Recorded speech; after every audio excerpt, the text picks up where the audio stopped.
What's going on, guys? Dottz Gaming here, and today I'm bringing you all my updated Melee Magicka Nightblade PvP builds for the Elder Scrolls Online Dragonhold patch. So, I have been waiting for this buff for about 2.5 years, and that is Concealed Weapon got a cost decrease. So, Melee Magblade finally has gotten a buff after all this time, and so with Concealed Weapon getting a cost decrease, we are able to run much less sustain when we play Melee Magblade, which will directly transition into more damage to allow us to take targets down much easier. As you can see, I have about 200 less Magicka recovery this patch than I did last patch. I was able to turn that basically entirely into damage. And I was actually able to drop one of my sustain sets and pick up a damage set, and the sustain in the build feels perfectly fine. I also did change up the monster helm a little bit and add another new weapon to the build. So this build is quite different than it was last patch, but in my opinion, it is much, much better. The build last patch played, I think, a lot more like a ganker. It didn't help. Like I said, Concealed Weapon was really bad last patch, so we had to budget a lot more into damage in order to, through monster helms and other things, to try to get the damage we needed to kill people. But now, Melee Magblade feels a lot better from the games that I've tested on it, and I've been enjoying it so far and having a really good time. So hopefully you guys like the build. If it's not for you, feel free to pass it by, but this is what I'm running and what I've been having fun with on my Melee Magblade, so hopefully you guys enjoy it as well. So moving into our gear, we have 2 pieces of Troll King. I know my Troll King traits are really bad. I still need to transmute these, but we have 2 pieces of Troll King. Troll King, I think, is really, really good for Magicka Nightblade and just Nightblades in general, simply because Nightblades have really good disengage capability via Shade and via Cloak. So if you're able to disengage from a fight and heal yourself with something, if you're still below 50% health, you'll get a huge, huge, huge boost to your HP recovery to allow you to heal up that much quicker. So I don't personally feel that I need an offensive monster set anymore. My damage, even without the offensive monster set, still feels perfectly fine. Like I said, especially because we can run now another, like a damage 5 piece on the build. I don't feel that I need damage from a monster helm, so I'd rather go more defensive with my monster helm choice to allow me to actually be able to stay alive past if somebody just looks at me. The build last patch was really squishy, but this helps keep us that much tankier, and plus the 1-line healing done helps make our healing ward heal that much more. Our 5-piece that's still on the build from last patch is Brightthroat's Boast. Brightthroat's Boast is perfect for Melee Magblade. 2 lines of maximum Magicka, line of Magicka recovery, and then when you have a drink buff active, your max Magicka is increased by 1930, and your Magicka recovery is increased by 145. So this is just basically Magicka Bone Pirate. Very, very good set. Gives us a ton of additional sustain with Witchbinder's Potent Brew, and the 5-piece also gives us a big boost to our damage without giving us nearly 2,000 additional Magicka. So it's just a really, really good set for giving us not only sustain, but some extra damage. Now, we changed Shackle Breaker. We are no longer running Shackle anymore, and we changed to a set that is similar, but more offensive in nature, and that is Innate Axiom. So we are using a line of Magicka, a line of Stamina, a line of Critical, and we get 391 spell and weapon damage to our class abilities, which is basically every skill that we are using, with the exception of Healing Ward. So this is a really, really good offensive set, especially for Melee Magblade, and part of the reason I love this for Melee Magblade is because of that single line of stamina. Getting over 15k stam as a Melee Magblade, I think, is really important. We really need to be able to dodge roll. That is so important for us. We're not the tankiest person ever, obviously. This is a light armor build. And we are in the fray when we are fighting. So we need to be able to dodge roll and be able to move around. And that extra line of stamina, plus we are an Imperial, that does help us quite a lot with padding our stam pool. So I do really like Axiom for that reason. And our back bar weapon is going to be the Black Rose Restoration Staff. So because we're running Axiom and I don't really need it on the back bar, we are going to instead put an arena weapon back there, and I went with Black Rose Resto. So we get Major Vitality from Healing Ward, so it increases the healing it does by 30%. So very, very powerful to make our Healing Ward really potent. Also, this is a melee build. We went with dual wield just because I love the dual wield aesthetic. I went with 2 swords. You obviously have to go with 2 swords if you want to use dual wield as Magicka because of the twin blade and blunt passive. I always get asked about this. Twin Blade and Blunt, each sword will increase your damage done by 3%, so we just get a 6% flat damage boost. So I really, really do like dual wield for that reason. And plus, dual wield also allows us to customize our traits and enchants on the front bar because we get 2 different traits as well as 2 different enchants. So we're able to get a little bit more flexibility and customizability on that front bar. I know some people are going to ask, why are you not running destro? I just really love the old school melee style. I think it's incredibly fun. It looks cool. It's enjoyable. The weaving feels nice. If you want to play this build with an Inferno staff, you can, but the whole draw to me of the melee build is using these melee weapons and the aesthetic that comes along with it, using the concealed weapon. It's just really, really cool, and I really enjoy it. It was my first character I played when I came to the Elder Scrolls Online, so it always has this playstyle always has a fond place in my heart. So in terms of traits and everything, you want to run full impen. I have a well-fitted shoulder and a training helmet. Unfortunately, I really need to desperately transmute these. I still need to transmute a couple things for this build. So two of those are going to be my monster helm traits. So you want all impen, and you want to go 5 pieces of light and 2 pieces of heavy. I really, really like the 2-piece heavy for the extra resistances. I don't feel that I need that extra 2% for Undaunted, so I'd much rather get that extra resist. We are running 3 prismatics and 4 magicka glyphs, and then we are running triple arcane, triple spell damage. We do not need any more recovery than what we already get from Bright Throats and Witch Mothers. We are also using a Nirnhone sword and a sharpened sword, one with an oblivion damage glyph and one with an absorb magicka glyph, and then our back bar should be infused weapon and spell damage, not sharpened. This is going to be my first transmute, and then I'm going to do the shoulder and helm afterwards, but I would definitely recommend an infused berserker glyph back there to help buff that damage that much more.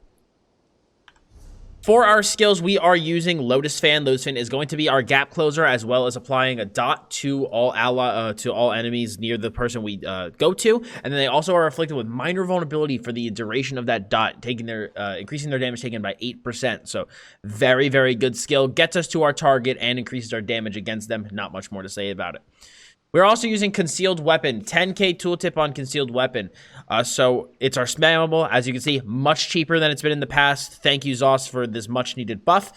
And if you attack with Concealed Weapon from stealth, you're going to stun the enemy and set them off balance for 3 seconds, and it increases our movement speed while sneaking or invisible by 25%. So you want this on the same bar as your cloak in order to get that movement speed. But this is our primary stun on our front bar from stealth, where you go stealth into Concealed Weapon into either our Soul Harvest or Merciless Resolve. And then speaking of which, we have Merciless Resolve. So for 40 seconds, we heighten our senses, so every single time we do a light or heavy attack, we decrease the damage we take by 2%. And then, when you hit 5 light or heavy attacks, you can fire Assassin's Will, dealing massive magic damage and healing us for 50% if we are within 7 meters of our target. So this is our primary burst skill. So this, combined with Soul Harvest, is going to be the primary driver of our damage. It's incredibly, incredibly strong. We also have Shadowy Disguise. This is, of course, Cloak.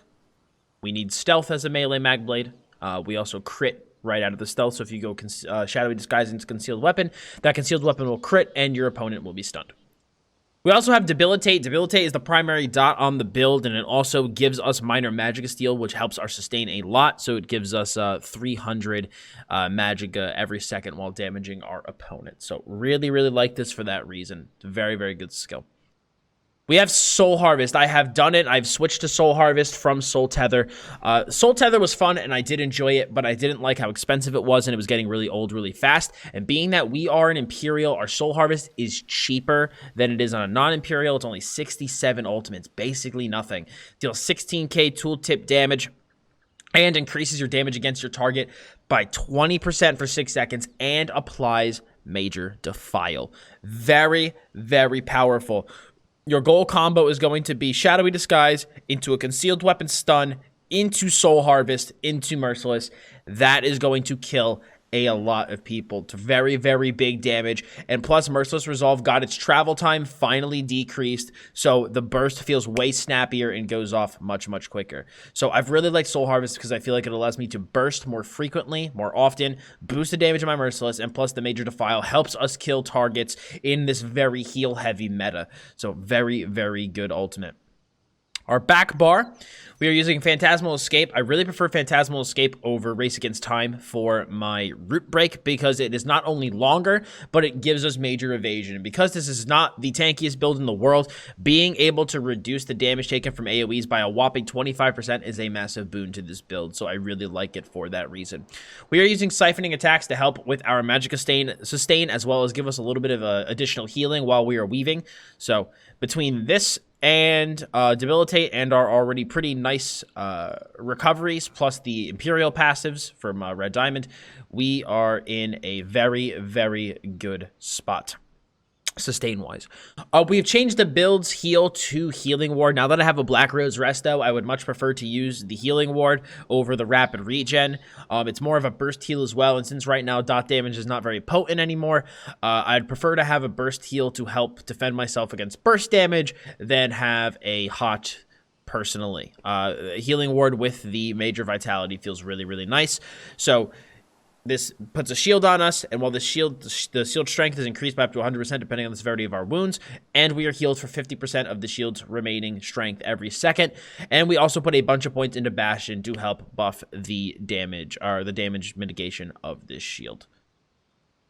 We're also running Shadow Image. So Shadow Image is going to give us a dot on our target, apply Minor Maim, and give us something to teleport to. Shade mechanics are incredibly important for the success of a Magicka Nightblade, especially a melee Magicka Nightblade. So you want to have your shade down in a safe spot at all times. It's very, very important for success. So you can pull a lot of fancy moves with this, and you're able to do really crazy stuff that other classes aren't able to do because of Shade. It's an incredibly good skill, and practice with this is going to make perfect. We also use Mass Hysteria. It simply fears 6 enemies for 5 seconds. This is really, really good for breaking people's block. If they're trying to block or dodge roll a lot, you're able to fear people with this. It also is good to shake multiple targets off of you. So if people keep blocking, let's say you're against one guy and they keep blocking your concealed weapon stun, you'll instead go into a Mass Hysteria. Or if you're on your back bar and want to CC cancel into your front bar, you can do that with Mass Hysteria, or like I said, if you just need to shake multiple people off of you. We now have Soul Tether as our back bar ultimate, so I still want to keep Soul Tether, but I use this in AoE situations. So if we're fighting a couple people and we need to do a nice AoE burst, we'll go into the Soul Tether instead. So we do have it there for that reason. If you don't really feel like you're using this all too often, though, you can feel free to use Life Giver instead. But I am still using Soul Tether for my back bar ultimate, and I do really, really like having access to that skill. We are using the Apprentice Mundus and Witch Mother's Potent Brew Food for the extra recovery. Apprentice just simply for the spell damage. And potion-wise, we are using Essence of Spell Power, Major Sorcery, Major Prophecy, and Restore Magicka. Magblade bars are always, and have always been, very, very cramped. I couldn't find the room to put Sorcery and Prophecy in my skill bars without sacrificing something else that I wanted to use, so we are instead just getting them from our potions. In terms of stats, we are looking at 37k Magicka, 27k HP, 15k stamina, 1630 Magicka recovery, 2500 unbuffed spell damage, not including the damage from Axiom either, 40% spell crit, 12k spell resist, and 10.5k physical resist. With this should be 3k crit resist once I have the proper traits, and this is all unbuffed. All unbuffed. In terms of race, I am an Imperial. I really, really like Imperial, honestly, for Magblade. I think it's a really, really good race. You're able to get extra max health to help, make us a little bit harder to take down. A much-needed boost to our stamina because, again, we are melee, so being able to dodge roll and having stamina to move around is incredibly important. And then the Red Diamond passive is really nice for some extra sustain because we get some heal back, Magicka and stamina restoration. We also have reduced cost on our skills. It's really, really nice. Now, I don't know if it's necessarily the most optimal race, but I do like it. But the only other race I'd really use besides Imperial is Dark Elf. I think Dark Elf will be a bit better of a version of this build. You still get that boost to your stam, but you'll also get a nice boost to your Magicka as well as a nice boost to your damage. So if you want a higher damaging option, I would say go for the Dark Elf. The Dark Elf will give you much better damage, but in terms of better sustain and I'd say overall more tankiness, I would go with the Imperial, which I have really, really, like I said, been enjoying. In terms of our CP, we're using 23 into Blessed, 56 into Elfborn, 64 into Ellie Expert, 46 into Spell Erosion, and 81 into Master at Arms. 61 into Ironclad, 51 into Resistant, 37 into Thick Skin, 49 into Hardy and Ellie Defender, and then 23 into Bastion. 1 into Siphoner, 66 on a Warlord, 19 into Sprinter, 75 into Arcanist, 43 into Tenacity, and 66 into Tumbling. Now, I already basically went over the rotation for your burst, so that pretty much kind of covers the build in terms of the rotation. Defensively, the big thing that you want to do, you have your Shade up, right? Let's say you're in here fighting, and you need to get the hell out of wherever you are. You just Shade, Healing Ward, and Stealth. The Healing Ward, the first tick of the Healing Ward heal will cause your Troll King to kick in. It will heal you for a ton over time, and as long as you're in Stealth, it will dampen the dots to allow that Healing Ward to hold and actually heal you up. But otherwise, the big thing about this, like I said, you just want to maintain Phantasmal Escape, maintain Siphoning Strikes, and you want to maintain Debilitate on your target for the sustain, and maintain Merciless Resolve, which now has a much longer duration, so it's easier to keep up on yourself. And we already went over our offensive combo earlier. But that is pretty much it, guys. That is the new and updated Umbra build. I'm a much bigger fan of the version of this build now than I was last patch. The buff to Concealed Weapon was much, much needed, and it allowed me to move into more damage from my 5 pieces, use a more defensive 2-piece. It allowed me to restructure the build in a way that I enjoy a little, much more, because we got such a nice cost decrease on that weapon, so we don't need nearly as much sustain anymore, which is very, very nice. So if you guys enjoyed this build, if you guys want to see more of this, please smack a like on it. For more great ESO content and other gaming content, please hit that sub button as well as hit the bell to keep notifications on. And any questions about this video, please feel free to leave a comment below. So I appreciate you guys stopping by very, very much. As always, I'm Dottz Gaming, and I'll see you all in the next one.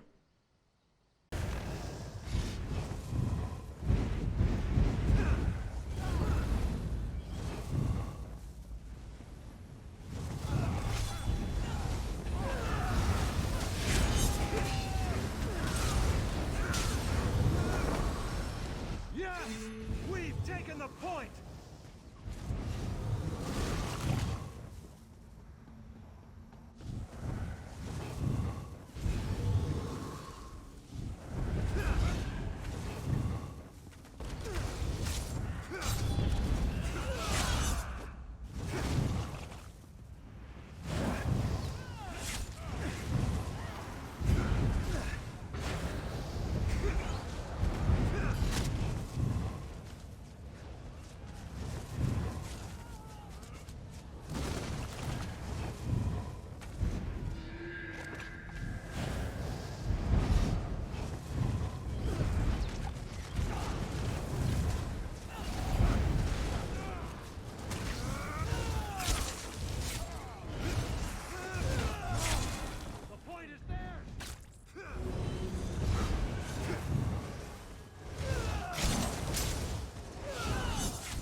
Oh, that was so bad. I could have easily got that kill.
How did it go on that guy?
Taken the point!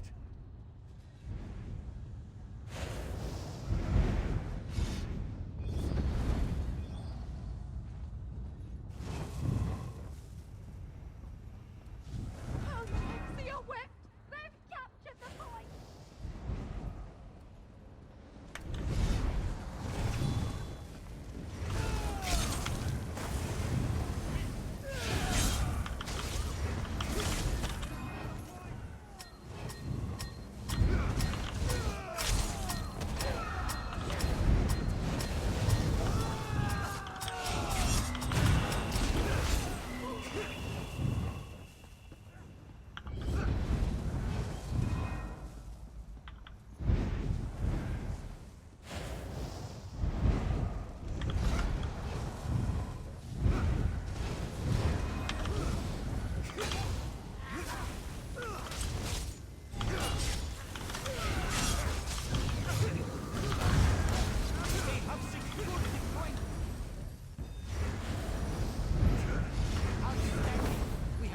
the point.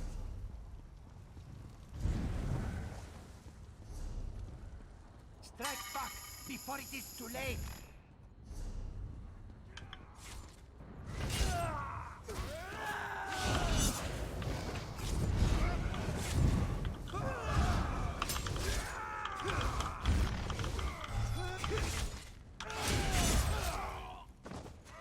Hurry, foot's moved.